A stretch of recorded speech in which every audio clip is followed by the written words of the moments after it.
نور ہے نور ہے اللہ اللہ اللہ اللہ فعل الامر فعل امر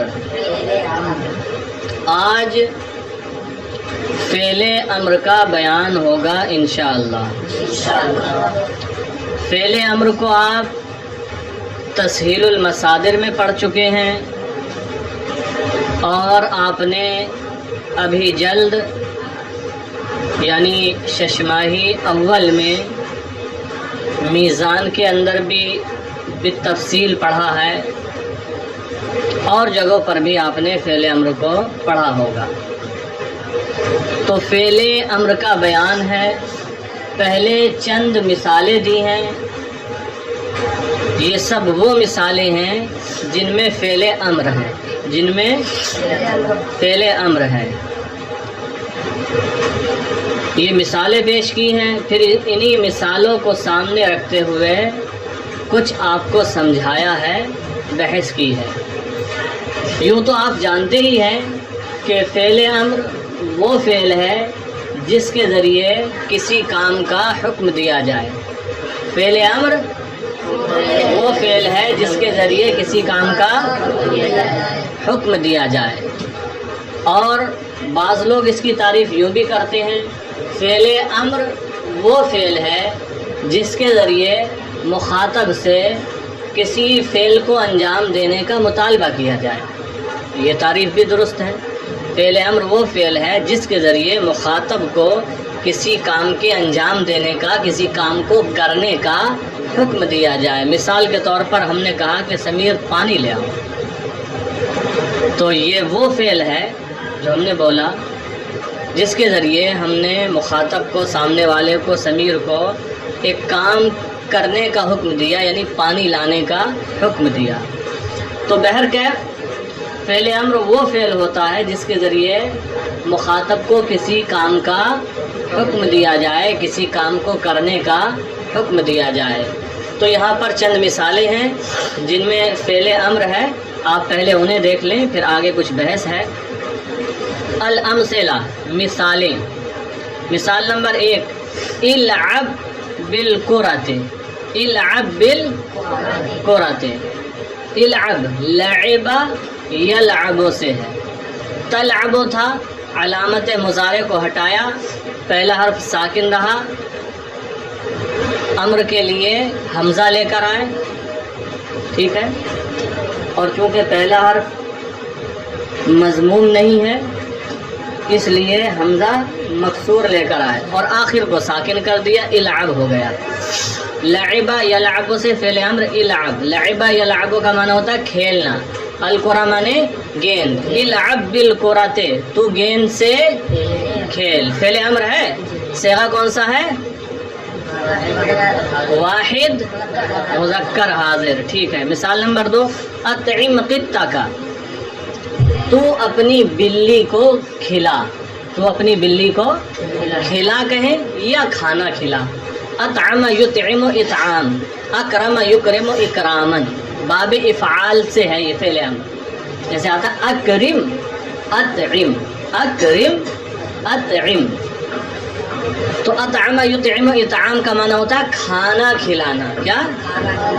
تو اسی سے فعل امر ہے، اطعم تو کھانا کھلا، قطہ کا کسے؟ اپنی بلی کو یا اپنے بلے کو، قطن معنی بلی، جماعتی قطت، اطعم قطہ کا، تو یہ اطعم بھی فعل امر ہے، کون سا صیغہ ہے؟ یہ بھی واحد مذکر حاضر۔ پھر نظف ثیابک، نظف ثیابک، نظف ینظف تنظیف، صرف یصرف تصریف، باب تفعیل، منشئ میں پڑھا ہے نا باب تفعیل، اسی سے ہے یہ۔ صرف یصرف تصریفا فهو مصرف، وصرف یصرف تصریفا فهو مصرف، الامر منه صرف، الامر منه اسی سے، اسی وزن پر ہے، نظف، صرف، نظف فعل امر ہے، صاف ستھرا کرنا، صاف ستھرا کرنا۔ ثیاب ثوبن کی جمع ہے، الثوب کا معنی ہوتا ہے کپڑا، سیابا کا تیرے کپڑے، سیابا کا تیرے کپڑے. نظف ثیابہ کا، تو اپنے کپڑوں کو صاف کر یا صاف ستھرا کر، تو اپنے کپڑوں کو صاف کر. تو یہ بھی نظف فعل امر ہے. کون سا صیغہ ہے؟ واحد مذکر حاضر. مثال نمبر 4، نم مبکرن. نم، نامہ یا نامو کا معنی ہوتا ہے سونا. تنامو تھا، کیا تھا؟ تنامو.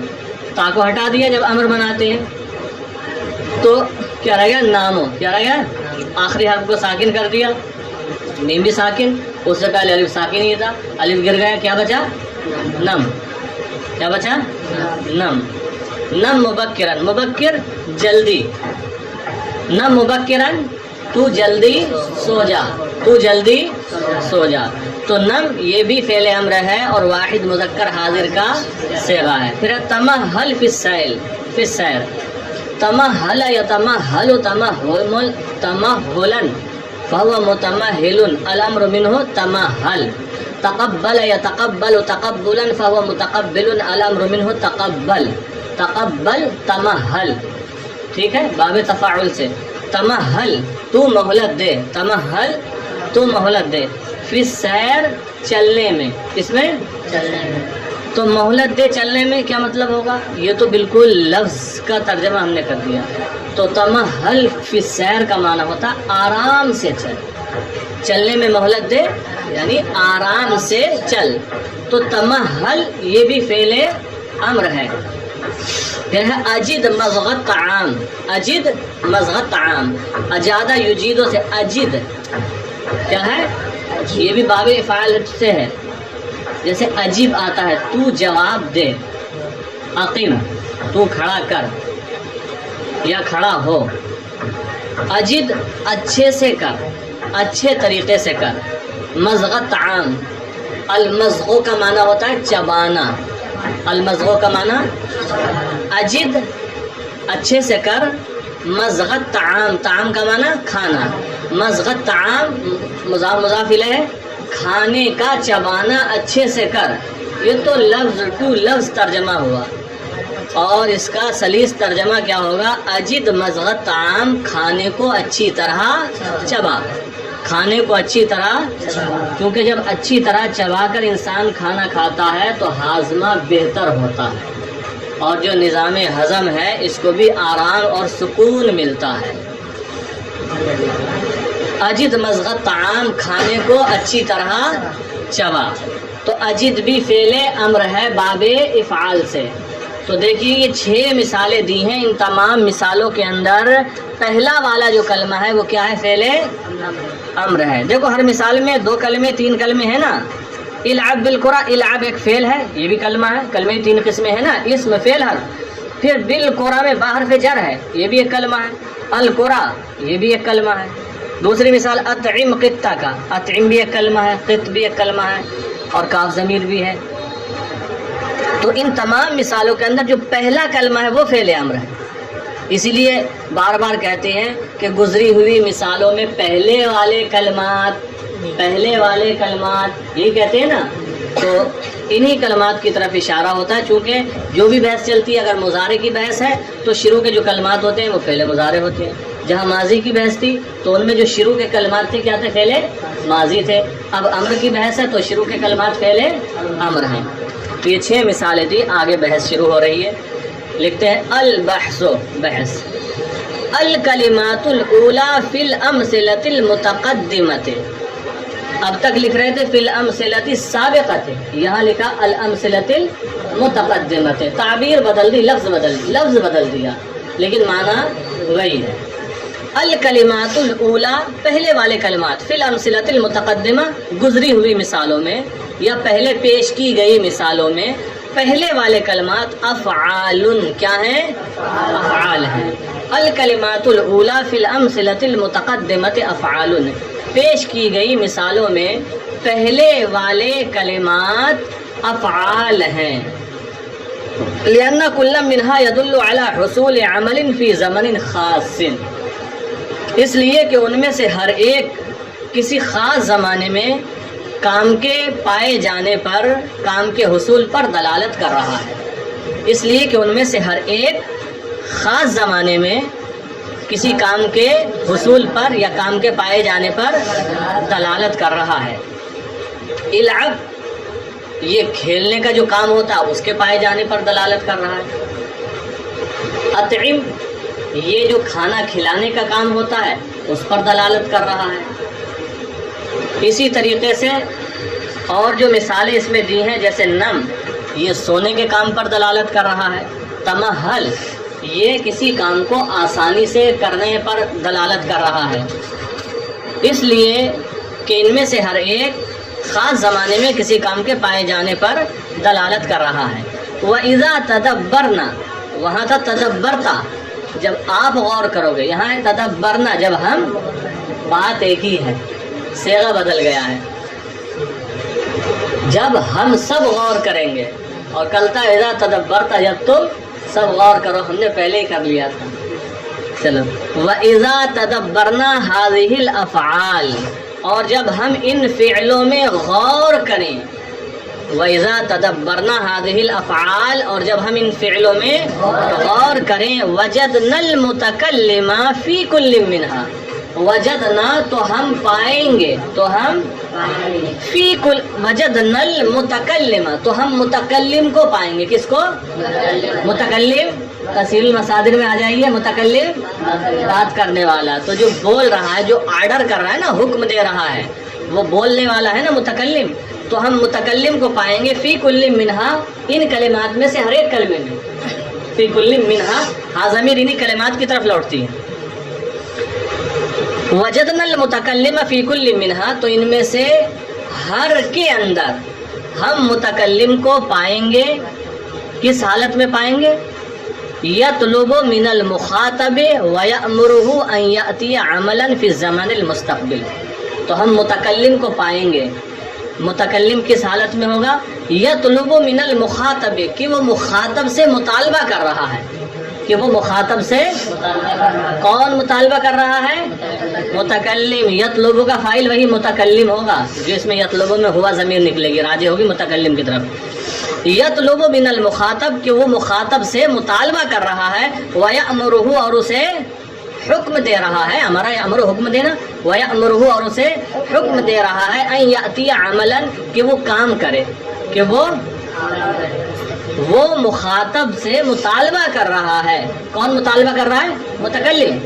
متکلم مخاطب سے مطالبہ کر رہا ہے اور اس کو یعنی مخاطب کو حکم دے رہا ہے کہ وہ کام کرے پھر زمان المستقبل زمانہ مستقبل میں. تو جہاں یہ کہا اطعم قطہ کا اطعم، تو یہاں ہم غور کریں تو ہم دیکھتے ہیں کہ یہاں متکلم مخاطب سے مطالبہ کر رہا ہے. مخاطب سے کہنا اطعم قطہ کا اپنی بلی کو کھانا کھلا، اور حکم دے رہا ہے کہ زمانہ مستقبل میں ایک کام کر. کون سے کام کا حکم دیا؟ امر کے اندر زمانہ مستقبل ہی پایا جاتا ہے. جب ہم آپ سے کسی کام کو کہیں گے تو پہلے تو ہم کہیں گے پھر آپ وہ کام کریں گے نا، تو وہ تو مستقبل ہی ہے. پہلے امر میں مستقبل ہی پایا جاتا ہے زمانہ. تو کہا اطعم قطہ کا، تو دیکھیے یہاں پر متکلم مخاطب سے مطالبہ کر رہا ہے اور اسے حکم دے رہا ہے کہ وہ مستقبل کے زمانے میں کام کرے. کون سا کام ہے یہاں پر؟ کھانا کھلانے کا. اور جہاں کہا نظف ثیابک کا، تو اپنے کپڑوں کو صاف ستھرا کر، تو یہاں بھی متکلم مخاطب سے مطالبہ کر رہا ہے اور حکم دے رہا ہے کہ زمانے مستقبل میں وہ کوئی کام کرے. کون سا کام کا حکم دیا؟ کپڑوں کو صاف ستھرا کرنے کا. تو ہر فعل میں آپ دیکھیں گے یہ چیزیں ملیں گی.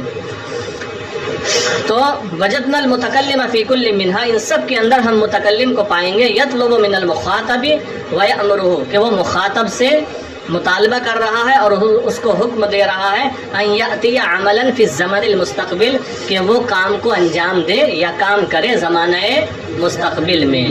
ومن اجل ذلك یسمى کل فعل من هذه الافعال. ومن اجل ذلك اور اسی وجہ سے، ومن اجل ذلك اور اسی وجہ سے، یسمى کل فعل من هذه الافعال ان افعال میں سے ہر ایک فعل کا نام رکھا جاتا ہے. اسی وجہ سے ان افعال میں سے ہر فعل کا نام رکھا جاتا ہے فعل امرن.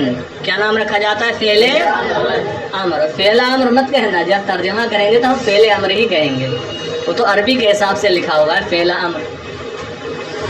اسی پہ جا کچھ سسٹم ایسے ہوتے ہیں نا، موبائل چلتے چلتے ہو جاتا ہے کچھ پرانا.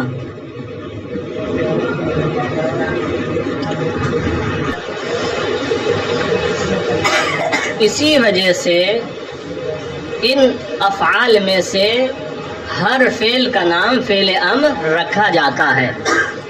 فالفعل العب فی المثال الاول، تو پہلی مثال میں فعل العب یطلب به، اس کے ذریعے مطالبہ کیا جا رہا ہے، من المخاطب، مخاطب سے. تو اب ہم ایسے تو ترجمہ نہیں کریں گے، جب سلیس کریں گے تو پہلی مثال میں فعل العب اس کے ذریعے مخاطب سے مطالبہ کیا جا رہا ہے، بلکہ ہم کہیں گے تو پہلی مثال میں فعل العب کے ذریعے مخاطب سے مطالبہ کیا جا رہا ہے اتیان اللعب فی الزمن المستقبل، زمانہ مستقبل میں کھیل کو لانے کا. اتیان اللعب کھیل کو لانے کا یعنی کھیلنے کا یا کھیل کرنے کا. تو پہلی مثال میں فعل العب کے ذریعے مخاطب سے مطالبہ کیا جا رہا ہے زمانہ مستقبل میں کھیلنے کا. وَهُوَ لِذَلِكَ فِعْلُ امر، اور وہ اسی وجہ سے فعل امر ہے. جو العب ہے پہلی مثال میں فعل العب، وَهُوَ لِذَلِكَ فعل امر، اور وہ اسی وجہ سے فعل امر ہے. کیونکہ اس کے ذریعے مخاطب سے زمانہ مستقبل میں ایک کام کا مطالبہ کیا جا رہا ہے. آگے دیکھیں، والفعل اطعم فی المثال الثانی، اور دوسری مثال میں فعل اطعم یطلب به من المخاطب، اس کے ذریعے مخاطب سے مطالبہ کیا جا رہا ہے. کس چیز کا؟ یطلب کا نائب فاعل، حصول الاطعام فی الزمن المستقبل، زمانہ مستقبل میں حصول اطعام کا، کھانا کھلانے کے حصول کا. تو اس کا بھی سلیس ترجمہ ہوگا. اور دوسری مثال میں فعل اطعم کے ذریعے مخاطب سے مطالبہ کیا جا رہا ہے زمانہ مستقبل میں کھانا کھلانے کا، زمانہ مستقبل میں کھانا کھلانے کا. وَهُوَ لِذَلِكَ فعل امر ایضا، وہ بھی اسی وجہ سے فعل امر ہے، اطعم بھی اسی وجہ سے فعل امر ہے. وَهَكَذَا يُقَالُ فِي بَقِيَّةِ الْأَفْعَالِ السَّابِقَةِ، وَهَكَذَا يُقَال، اور اسی طرح کہا جائے گا. دو مثالیں دے کر سمجھا دیا، باقی مثالوں میں بھی اسی طرح سمجھ لیں، کہہ لیں. وَهَكَذَا يُقَال، هَكَذَا اور اسی طرح، یقال کہا جائے گا فی بقیت الافعال السابقہ، گزرے ہوئے باقی افعال کے بارے میں. اور اسی طرح گزرے ہوئے باقی افعال، دو مثالوں پر بات کی ہے نا، چار تو رہ گئیں تو انہی کو بتا رہے ہیں. اور گزرے ہوئے باقی افعال میں بھی اسی طرح کہا جائے گا. القاعدہ، قاعدہ یہاں سے بیان کر رہے ہیں. تو قاعدے میں کیا ہے؟ فعل امر کی تعریف ہے. فعل امر کی تعریف، فعل الامر ہوا کل فعل، فعل امر ہر وہ فعل ہے یطلب به حصول شیء، جس کے ذریعے کسی چیز کے حصول کو طلب کیا جائے، جس کے ذریعے کسی چیز کے فی الزمن المستقبل، زمانہ مستقبل میں. تو ہم نے بتایا تھا نا کہ فعل امر میں زمانہ مستقبل ہی ہوتا ہے. تو تعریف ہوئی فعل الامر ہوا کل فعل یطلب به حصول شیء فی الزمن المستقبل. فعل امر ہر وہ فعل ہے جس کے ذریعے کسی چیز کے حصول کا مطالبہ کیا جائے، کسی چیز کے حصول کا مطالبہ کیا جائے زمانہ مستقبل میں، یا کسی چیز کے حصول کو طلب کیا جائے زمانہ مستقبل میں. تو آپ حضرات اس بحث کو اچھے طریقے سے یاد کر کے آئیں. پھر آگے اب تمرینات آ رہی ہیں.